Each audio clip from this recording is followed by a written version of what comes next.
Hello everyone, Lord Daimyo here, and Candy Flurry manga chapter 18 is out. Let's talk about it.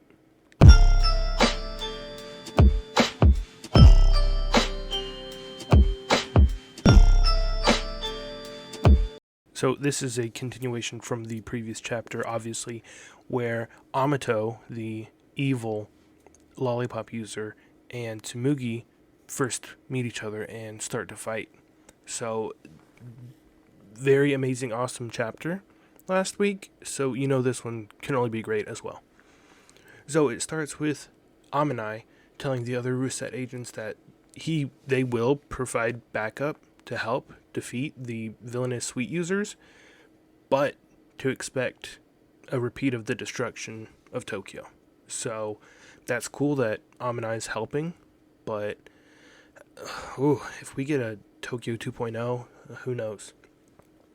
So then we go to the popcorn user, and he's flicking kernels that are exploding and beating up a lot of the Ruset agents. But when one's flying towards a Ruset agent, it gets hit and flown back over the popcorn user, and it's none other than your boy, Umino. So he says, "Hey, it's me again." And he said, "Don't think it'll be the same fight as before. I won't let my guard down." So they're going to fight. And here's the comedy. Well, you have to have comedy in every chapter, and it's so good. Umino says, "Hey, you became all normal." And the popcorn user's like, "Yeah, you can tell?" He's like, you seem kind of strange." He's like, what do you mean?" And Umino says, "I kind of liked your edgy fashion from before." And the popcorn user, with his fashion, "But Tsumugi said I was a loser." And Umino says, "So you changed because Tsumugi called you a loser?" No. Like, changing because someone calls you a loser kind of makes you more of a loser, don't you think? So, the poor popcorn user, just trying to find himself. I think this is a great lesson that can be learned about just being yourself. So the popcorn user, even when he was a kid, we saw when he was being experimented on, he always wanted to not wear those boring experiment lab clothes and wanted to make his own clothes and have his own style.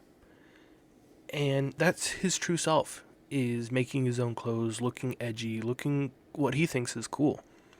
And so he did that. He stuck with it. But then he let one person, Tsumugi, who beat him, influence his way of thinking about himself and expressing himself. And so he changed. And it was for the worse because no one else said he looks good. I mean, Umino even said he liked him better before.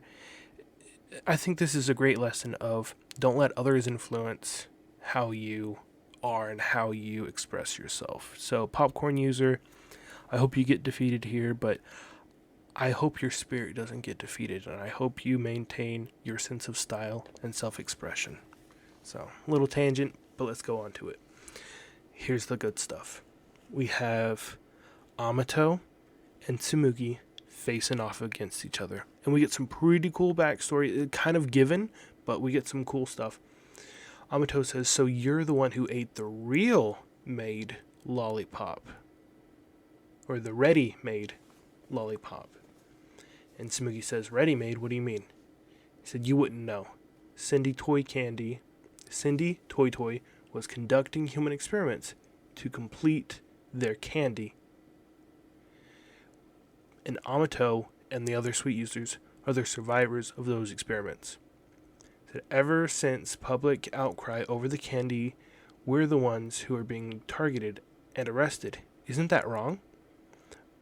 And so Amato sort of having a little flashback of people saying, "Oh, a sweet user again, how horrible, they should just lock them up, they're not human." So now we're getting sort of a motivation behind Amato. And this is what I've been wanting ever since we first started reading this. I wanted to get his motivation on why he was bad. So at first I thought maybe he just wanted destruction. That's why he destroyed Tokyo. Or maybe he just wanted to frame it on Tsumugi for some reason. And then when we see him and he says he's going to kill Tsumugi, Why? Why, if you're framing Tsumugi, would you want to kill her? So that was kind of a mystery too. Maybe just chaos or destruction was his motivation. And then in the last chapter, the chapter before, we saw him as a kid and he was being experimented on. So that made me lean more towards the destruction aspect on he was tortured as a kid, so now he just wants to destroy every remnants of sweet users. So which would include the Reset, which would include Tsumugi. And maybe he thinks himself different in his friends. But we get, I think, direct motivation that we can. He says, Amato says, I believe sweet users should be revered in this world. I'm going to revive Cindy Toy Toy to mass produce more candy. I want to create a world where you can't live without candy. That way no one will be able to oppose me, the strongest. Don't you think that's a good idea? And Tsumugi, of course, says, no, I don't think that's a good idea. Candy isn't a weapon. Is not a weapon. And Amato says, well, then what is it? And she just says, a dessert after a meal.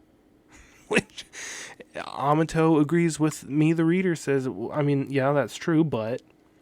And then we get confirmation again. We get a reinstating of what Tsumugi said the first 2 or 3 chapters.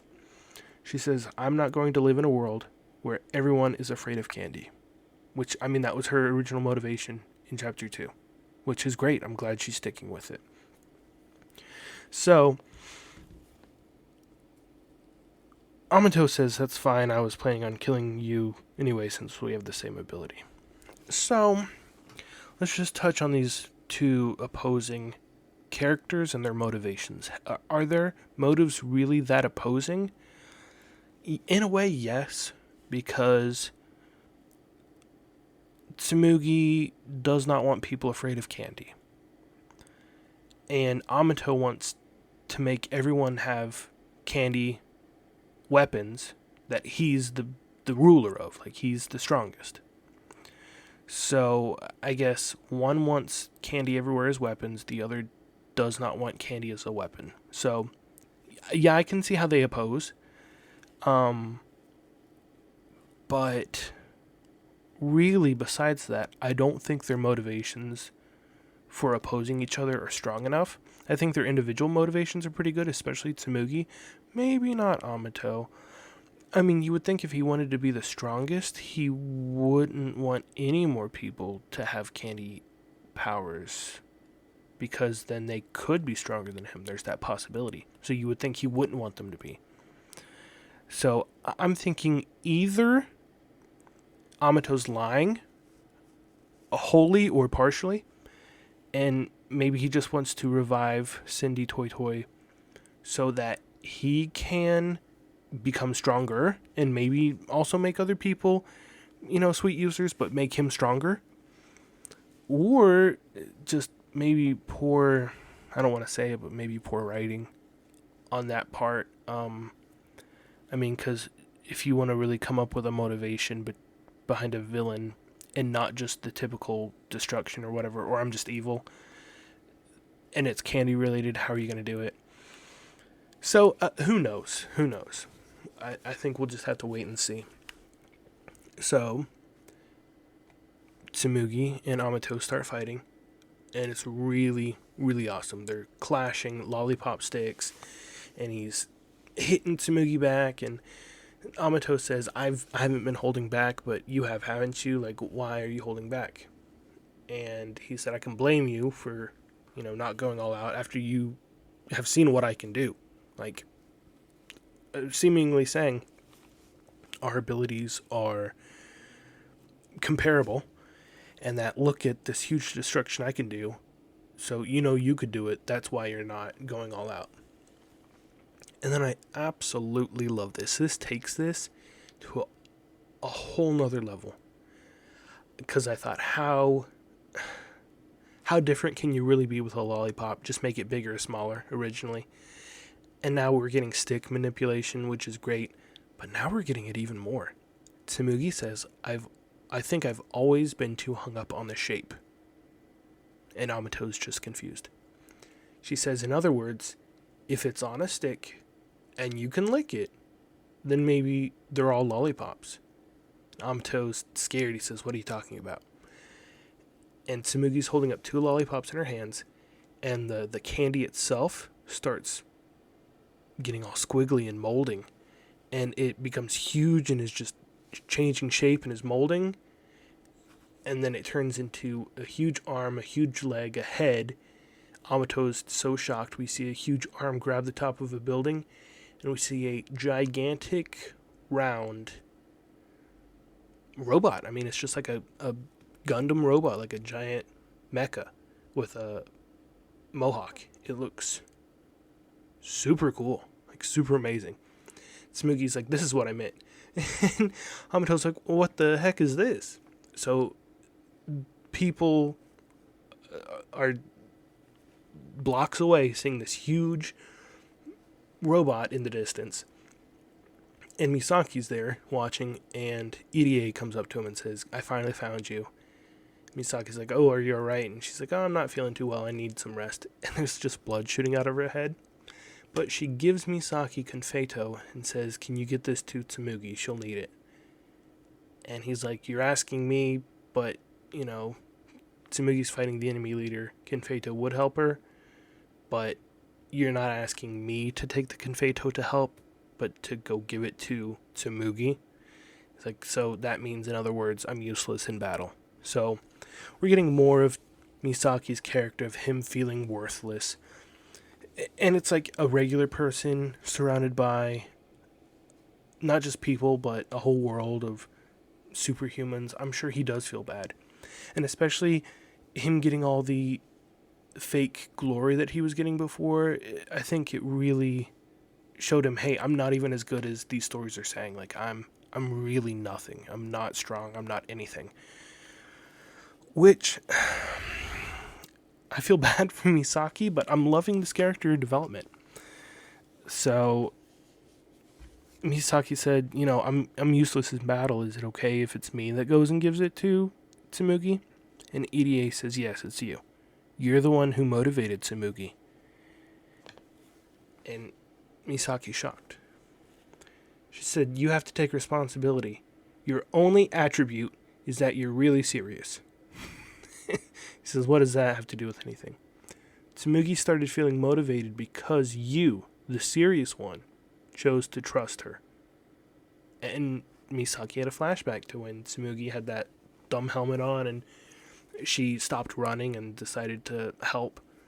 And he says, okay, I understand. And Irie says, I'm counting on you. So, this is good. This is kind of like, what is it, Captain Planet with the 5 elements, or like fire, water, wind, earth, and heart. And everyone always made fun of heart because you're like, what does that do? But really, that's like the glue that binds it together. So Misaki might be the weakest one, but he's got heart and he's serious, and his seriousness and compassion for Tsumugi helped her to see her compassion and for her to not run away and her to be serious. So I think Misaki is the glue that binds everything together, which is great. I'm loving seeing that part of him, even if he doesn't have powers. It kind of reminds me of like Buffy the Vampire Slayer, where you've got, you know, Buffy being a slayer, Willow being a witch, and then Xander just doesn't have anything, but he's the one that holds everyone together. So that's a odd reference, I'm sure, but if you watch Buffy, you understand. So Misaki's calling Tsumugi, trying to find out where she is, and she says she's in the cockpit. And he's like, where? And it just shows Tsumugi in the cockpit of her mecha, her lollipop mecha, and her control sticks are the lollipop sticks. So this looks great. That's the end of the chapter. I'm really excited to see either Tsumugi putting up a great fight against Amato, her and her mech, and Amato, you know, either raining down huge lollipops. Hopefully Amato doesn't, or hopefully can't make a mech himself either. Maybe I'm hoping her lollipop is just stronger because it's a ready-made one, and his was the experimental. But who knows? I'm really excited for the next chapter, and next chapter comes out in a week, so make sure you stay tuned for that. But let me know what you guys think about Candy Flurry this chapter. Anything in the comments down below. You can also follow me on Twitter if you want. I follow everyone back. Link is in the description down below. Thank you very much for watching. Have a fantastic day.